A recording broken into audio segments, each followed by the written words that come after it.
পাড়ায় সমাধানে কাঞ্চন মল্লিক। হাতের 5টা আঙুল সময় নয়, যারা বলছেন আমাকে দেখা যায় না, তাদের অনুষ্ঠানে আমি এসেছি। সেই ছবি গোল গোল দাগ করে দেখিয়ে দিয়ে বলবো, এই যে আমি। পাড়ায় সমাধান কেমন চলছে তা দেখতে উত্তরপাড়ায় আসেন পুর নগর উন্নয়ন মন্ত্রী ফেরহাদ হাকিম। সেদিন স্থানীয় বিধায়ক কাঞ্চন মল্লিককে দেখা যায়নি। উত্তরপাড়া তৃণমূল কর্মী কাউন্সিলরদের একাংশের অভিযোগ ছিল কাঞ্চনকে দেখা যায় না, তাকে সিনেমার শুটিংয়ে দেখা যায়, কিন্তু বিধায়ক হিসেবে উত্তরপাড়ার মানুষ তাকে পায় না।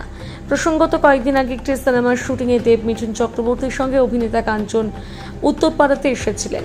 উত্তরপাড়ায় বহিরাগত বিধায়ক নিয়ে উত্তরপাড়ার বাসে এমনকি শাসক দলের কর্মীদের মনেও ক্ষোভ আছে।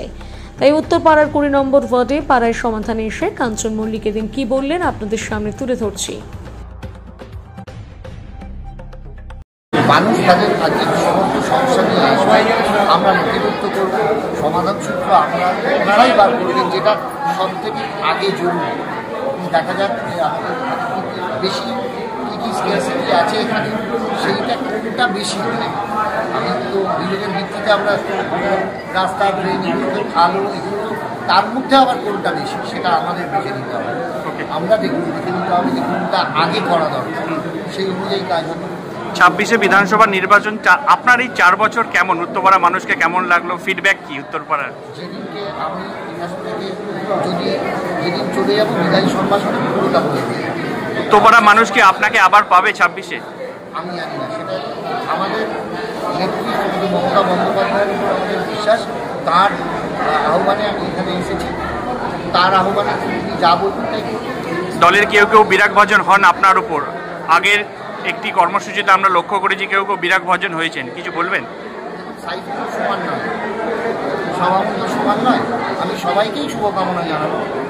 তাদের অনুষ্ঠানে কিছু কিছু যারা বলছে তাদের অনুষ্ঠানে উপস্থিত থাকার ছবিগুলো পাঠাবো, সেখানে আমার আমি ছিলাম, গোল গোল দাগ করে এটা আমি দাঁড়িয়ে আছি সরাসরি। যারা এই অভিনেতা থেকে রাজনীতিতে আসে, অনেকেই বলে অভিনেতার জগৎ থেকে রাজনীতিতে আসে অনেককেই প্রায়োরিটি দেওয়া হয় না, সে বিষয়ে কি বলবেন? অনেকেই যারা রাজনীতিতে আসছেন অভিনেতা জগৎ থেকে, তাদের ফার্স্ট প্রায়োরিটি কি, রাজনীতি না অভিনেতা, কি বলবেন? আপনার কি মনে হয়? অভিনেতা হয়েছিলাম, অভিনেতা হিসেবে জনপ্রিয়তা সেটার পরেই আমি এখানে এসেছি। অভিনয়টা আগে করেছি দীর্ঘ বছর।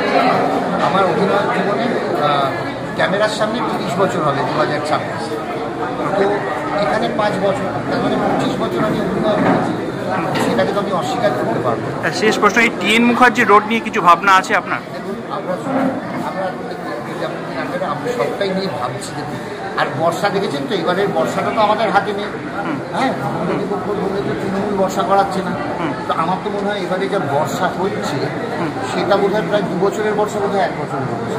কাজটা করবো কীভাবে, কিন্তু একটা সময় দিতে হবে। ধরুন আমি কাজ শুরু করলাম, আবার বর্ষার জল দিল, যে রাস্তায় পিছতে হবে না, আমাকে একটু সময়, একটু ধৈর্য আর একটু সহযোগিতা চাই। আইন শৃঙ্খলা নিয়ে কিছু বলতে, উত্তরপাড়ায় রাজনৈতিক হত্যা হয়েছে আর কিছু কিছু চুরির ঘটনা ঘটছে, সিসি ক্যামেরা বা আপনার তহবিল থেকে কোনো কিছু?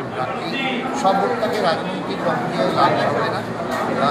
তবে হ্যাঁ, প্রশাসনিকভাবে যতটা সম্ভব প্রশাসনকে আমি অনুরোধ করবো, সবাই প্রশাসনও চাইবে কঠোর হাতে যেন মানে সেইগুলোকে দমন করা। ধন্যবাদ।